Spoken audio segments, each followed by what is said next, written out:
Did you bat Woakes at number 4 or number 5 in England? I don't think so. Fahim Ashraf.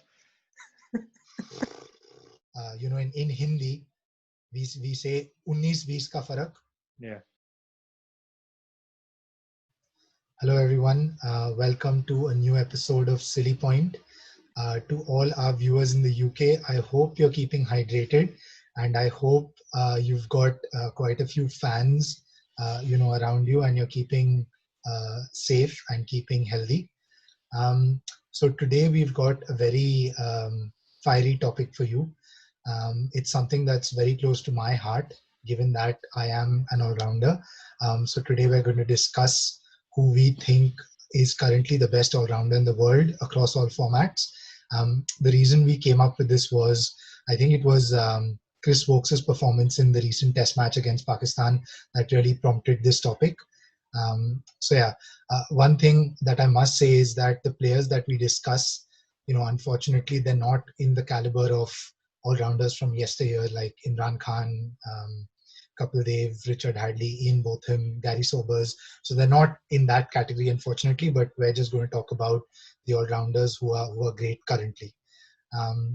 That's what we're going to do. Like always, please like, share, and subscribe. Let us know if you'd like to see any other discussions, any other content. So to kick off, I think so. The way that we're going to approach this is we've talked about where we're going to discuss 5 all-rounders who we think can be considered great at the moment, and obviously we're going to talk about them across formats. And those 5 are, you've got Ben Stokes of England, you've got Shakib Al Hasan from Bangladesh, you've got Ravindra Jadeja from India, you've got Chris Woakes from England, and you've got Colin De Grandhomme from New Zealand.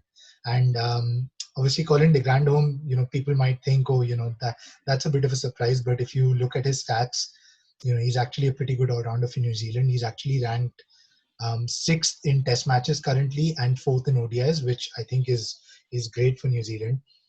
We could have also considered someone like Mohammad Nabi, but unfortunately he doesn't quite make it in the test because he's only played 2. He's still ranked the number 1 all-rounder in ODIs and T20s at the moment. So that's great for Afghanistan. But I think we're going to keep our discussions focused to the 5 I mentioned earlier. So Zahid, what are your initial thoughts on this? Yes, hi everyone. I think it's, for me, I can't, for whatever reason, just look beyond Ben Stokes. Everybody in their own way is very, very good.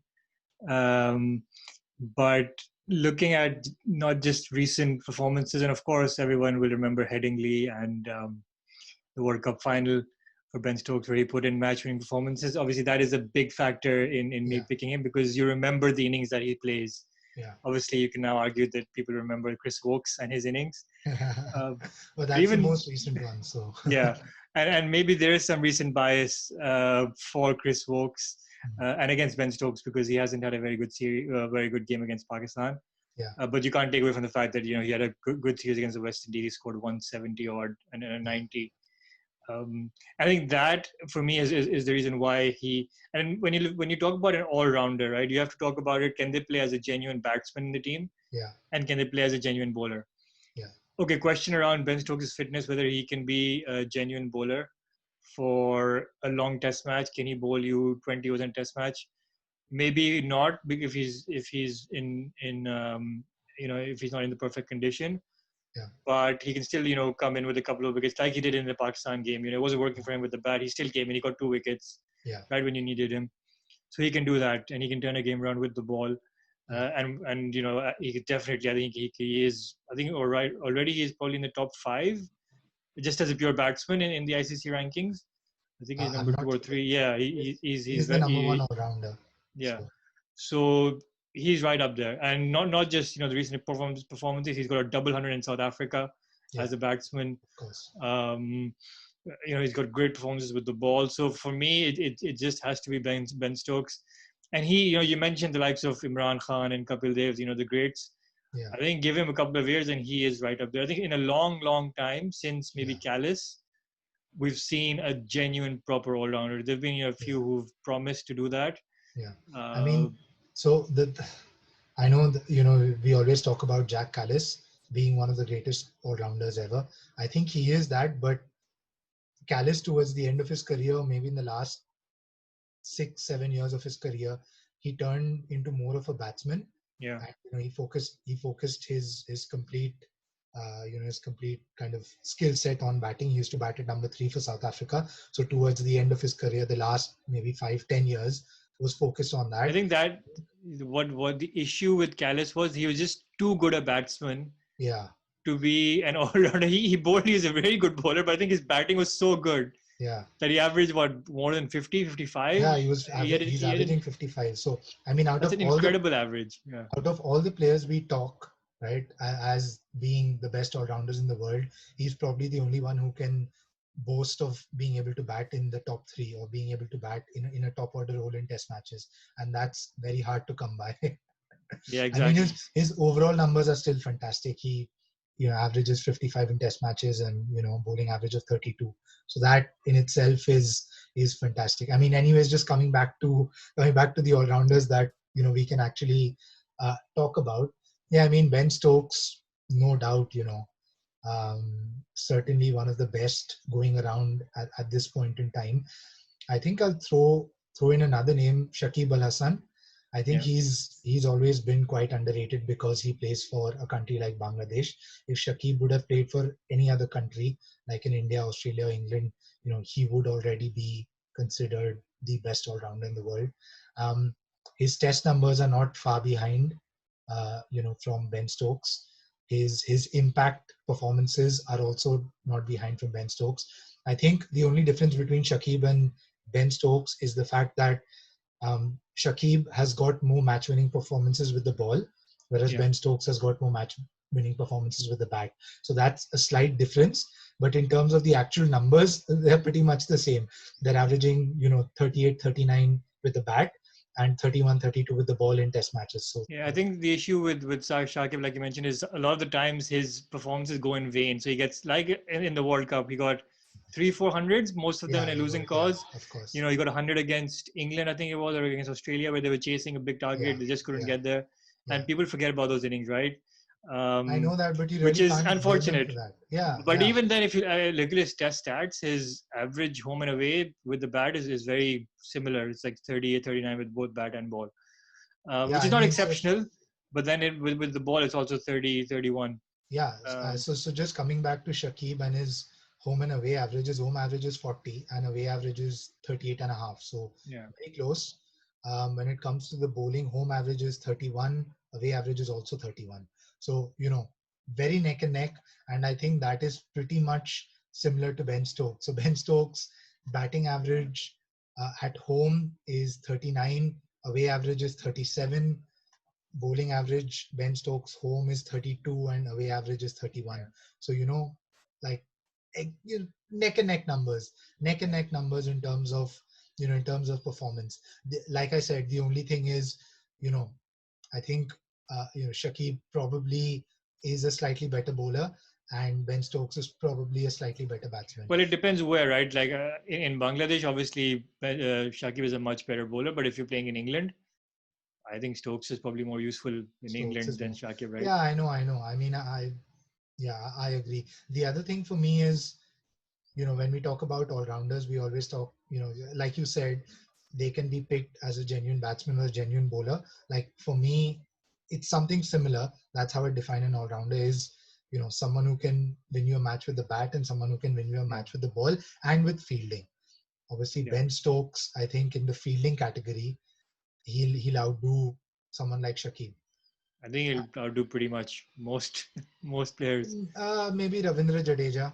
Yeah, true. Yeah, so let's maybe move on to Jadeja. I think we'll come back to Stokes and Shakib because that's probably there are a lot of other factors that come into that. But I think for Jadeja, although I did defend him very strongly in our India and Pakistan combined 11, which you can check out.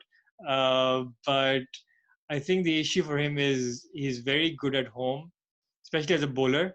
And his stats are incredible at home. I think his bowling average is like 21 at home. It is 21. I think we all know why, especially and if it's like day 4 or 5. I think his average is like 10 or something with the ball because it's a dust bowl. But I think it's his away average. I think away from home his average is above 30 with the ball. Yeah, it's 35 with the ball. Yeah, and then with the bat also it's 30. So he's good. He's useful. Yeah. But I don't think he can be considered the best. He's a great fielder, no doubt. Yeah. He can change the game in the field.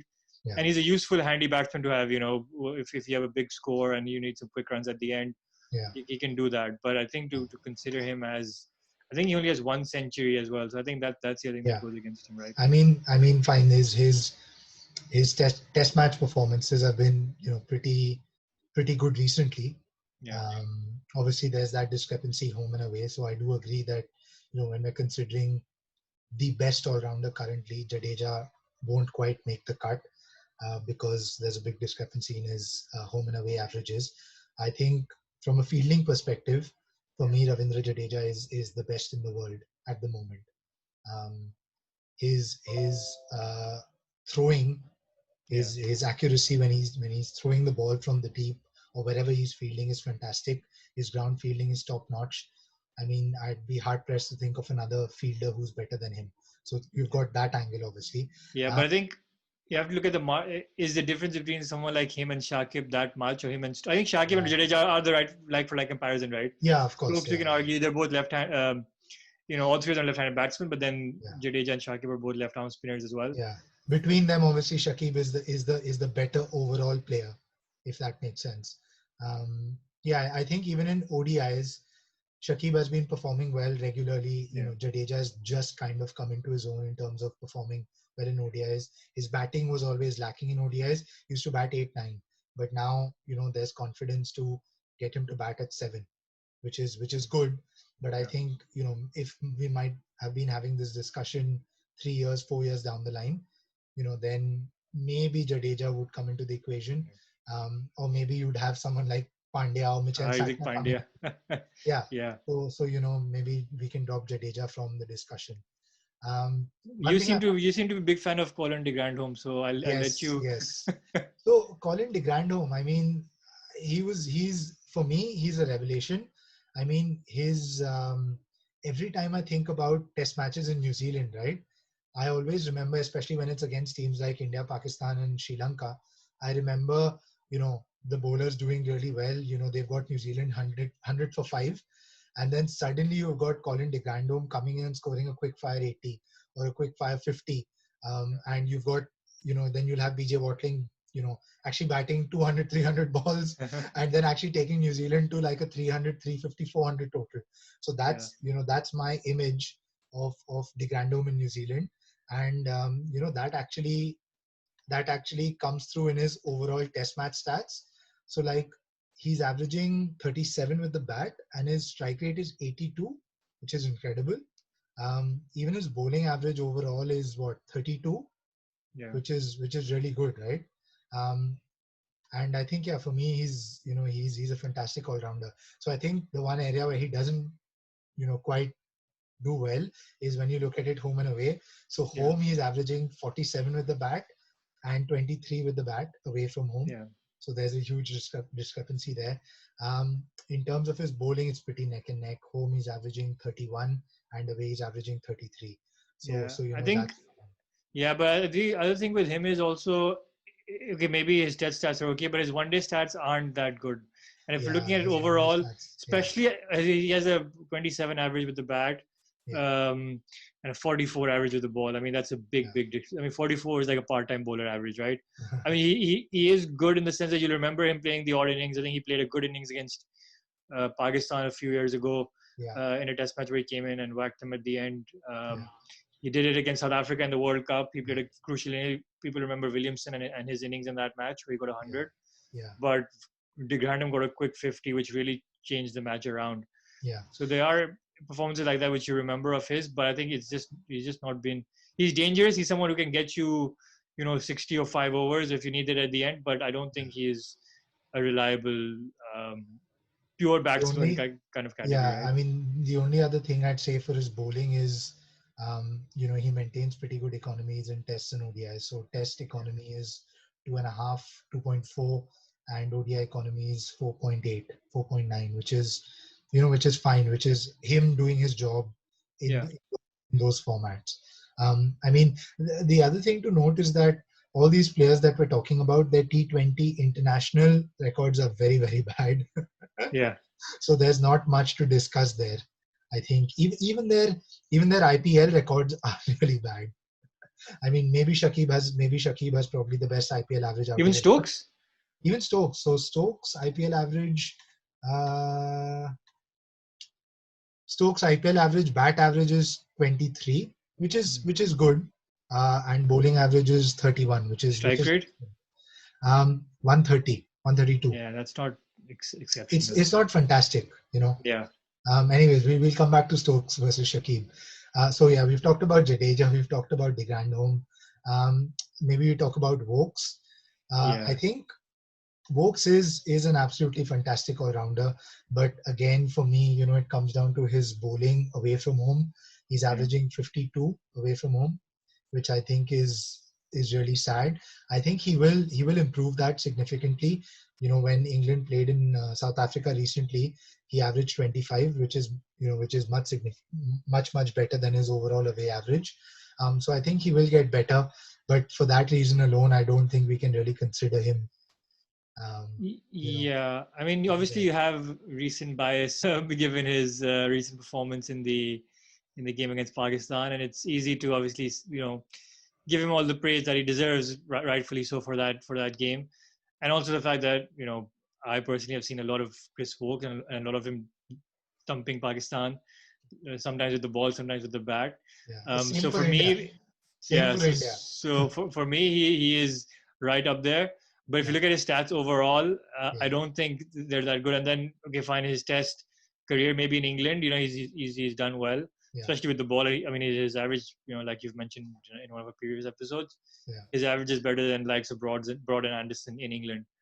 But then his ODI record is not that special. I mean, he has a mid-20s average, 25 average, 30 with the ball. Yeah. So I think out of all the all-rounders we've talked about, I think Chris Woakes is the best ODI bowler. Best ODI bowler? Yeah, best ODI bowler.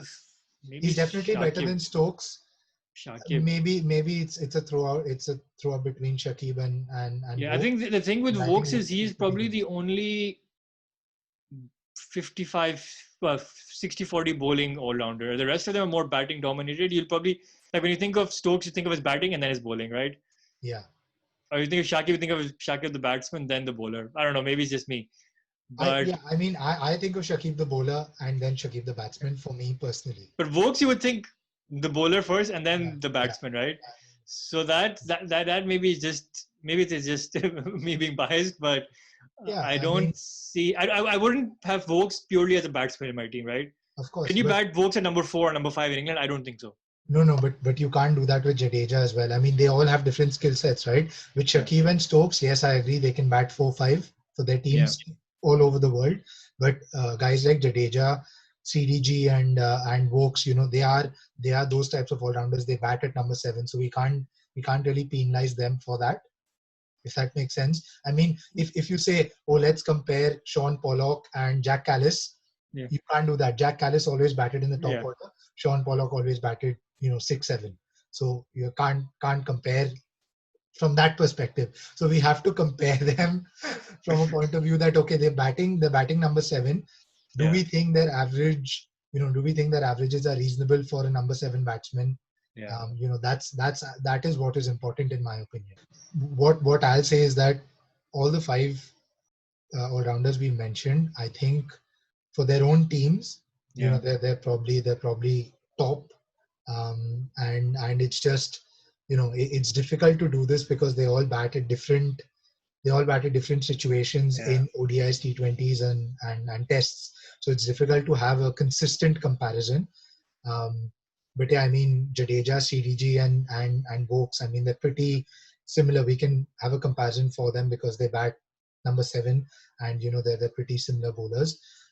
But I think if we're talking about the greatest all-rounder at this point in time, then we've probably narrowed it down to Shakib versus. Before we get to Shakib, let's play a little game here. So why don't we go in reverse order to rank all of them from 5 to 1?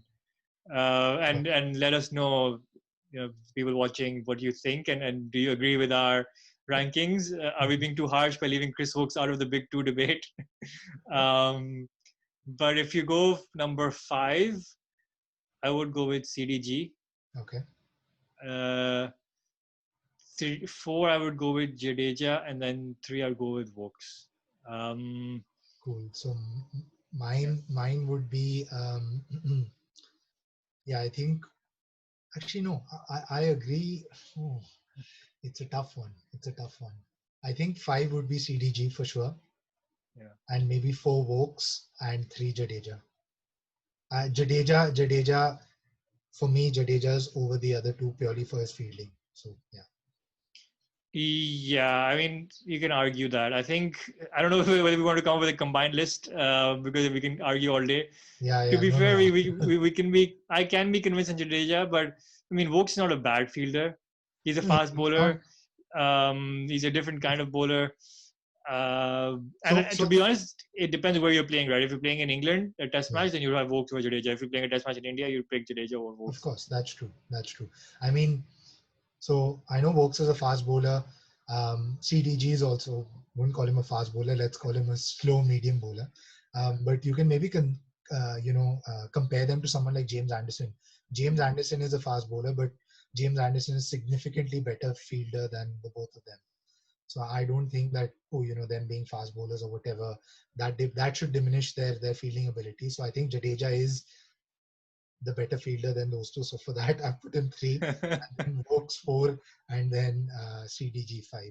Fine. I mean, yeah, the stats for Woakes and Jadeja aren't that different. I mean, overall, I mean, you can go into specific details and stuff, and there might be some discrepancies, home and away, this and that. Yeah. But all in all, I think, if fielding is a very important and underlooked part of cricket. Yeah. So let's give Jadeja 3 and Woakes 4, and now we're down to the last 2. which is a tough one. So right.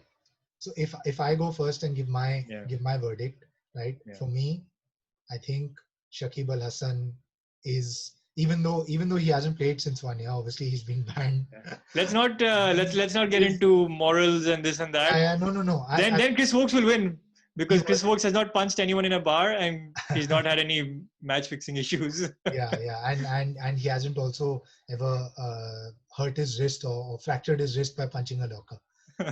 Which Ben Stokes has done. So yeah, I mean, no, I'm not talking about that from all grounds, but just the fact that we might feel relevant performances or most recent performances. Yeah. Shakib's most recent performance was the ODI World Cup in 2019, where he was one of the top, the highest run scorers. So yeah, I mean, obviously Stokes beyond that has done really well this summer, and he's done well last summer as well. But for me, what stands out is Shakib, and I'll tell you why. I always look at, right, okay, when we talk about all-rounders, can we talk about them scoring lots of runs and taking lots of wickets in the same match? Yeah. Right? And for me, Shakib has done that more often than Ben Stokes. So for example, if we talk about players scoring 50 and taking 4 wickets in an innings, in the same match in ODIs, right? Yeah. Then Shakib has done it 3 times. Yeah. And Ben Stokes has done it only once. Right? And then if we look at test matches, if we talk about scoring 100 and taking 5 wickets in an innings in the same test, then Shakib has done it twice, and Ben Stokes hasn't even done it once just yet. And again, it's down to the fact that, Shakib, like I said, for me, Shakib has always, if I think about Shakib, I think of bowling. If I think about Ben Stokes, I think about batting. So it's difficult for Ben Stokes to, achieve that, to score 100 and take 5 wickets in the same innings. But he has the potential to do that. But, Shakib has done it. Shakib has done it more often than he has. Yeah, I mean, you say that, but then Ben Stokes' batting ability is so much better. I mean, he has 10 hundreds versus Shakib having 5. So Ben Stokes has got that ability to play the longer innings. I think that is a big difference, because that's what differentiates you being a genuine batsman who can bat long, you can score big double hundreds, and Ben Stokes has done that. I mean, I'm not sure who those, the performances you mentioned by Shakib, who those were against. I can tell you that. I'm pretty sure they were at home. Not necessarily. So for Shakib, his ODI performances, two of them were at home and one was at the Rose Bowl actually in Southampton. And the teams he did against were Afghanistan, New Zealand, and Zimbabwe. And Ben Stokes, I think he has done it in the ODIs. There are so many players here. I mean, even Amir Sohail gets a mention in the. That's what I'm saying. You'll have people having one. I mean, look, if you just go by pure stats, then some Ryan Tenduscard is like the best all-rounder of all time, right? He has an average of like batting average like 70 something. He's played a majority of his games against associate nation. Yeah. With Shakib, that's not necessarily true. I think the thing that goes, the only thing that goes against Ben Stokes is his ODI bowling stats are not that good. 41. But then his batting average is 41 as well. Yeah, I mean, his ODI batting average is 41, but then Shakib is not far behind, right? Shakib is averaging 38 in ODIs, and his bowling average is 30. But then we move to your criteria, right, of fielding. Oh yeah, I mean fielding, yes. Ben Stokes is a much better fielder than Shakib. Than Shakib. So there's no comparison there. So then, but if you use the same criteria, if there's not much to differentiate the two, would you? Well, I mean, it depends on how you look at it, right? So let me just summarize what we've discussed here. Ben Stokes is a better batsman. Shakib Al Hasan is a better bowler. Yeah. Right? Ben Stokes is a better fielder than Shakib Al Hasan, but Shakib Al Hasan has, performed that all-rounder role more consistently than Ben Stokes has in terms of scoring a 50 and taking 4 wickets in an ODI, or scoring 100 and taking 5 wickets in Test matches.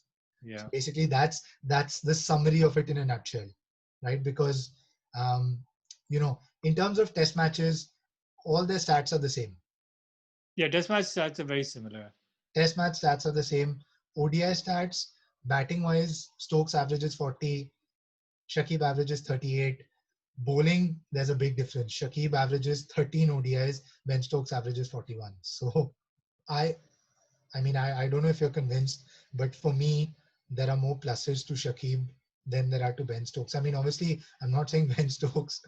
Ben Stokes probably at the end of at the end of 2022 2023 he in this discussion, if we have this discussion, then he might be the best in the world and we wouldn't even have to have this discussion. But based on what we're talking about now, for me, Shakib is still he fulfills that all-rounder role more than Ben Stokes. I mean, maybe we go down the route of looking at their T20 T20 and who has the less bad T20 record. Who's less worse. Yeah, so unfortunately Stokes won't come out on top there because T20 internationals batting average of 18, bowling average of 41. And Shakib batting average of 24 and bowling average of 21. That's not, his bowling average is pretty decent then if you look at it. And his strike rate's good with the bat also, so he can hit it. Yeah. It's not like he can't. Okay, maybe stats don't lie, but as we all, I mean, the guy, he's won a World Cup. He's won, a big Ashes Test match by 1 wicket. Yeah, fine. I mean, I will give it to Ben Stokes. After all that, the key thing about this debate was to bring out some of the more underrated players like Colin De Grandhomme and Shakib. I know always people talk about him, but I think it was important to say that he's not far behind to Ben Stokes. Yeah, it's probably a in Hindi we say 19-20 ka farak. Yeah. It's very, I mean, you could have a series, when Shakib comes back and he has a fantastic series against Sri Lanka. Yeah. He might. Which he will. I know he will. But the fact that he probably hasn't been recently playing and Ben Stokes has been so phenomenal in the past year, you just can't look beyond him. But even before that, I mean, a 258 against South Africa, things like that, you can't really look beyond. I mean, let's just say that Shakib is the better T20 player. Yeah. And potentially the better ODI But player. didn't Ben Stokes break the record, the IPL record of being the most expensive player or something? Was it this year, Yeah, he last did. year? He did. That was, I forgot which year, but he did. He was the most expensive player.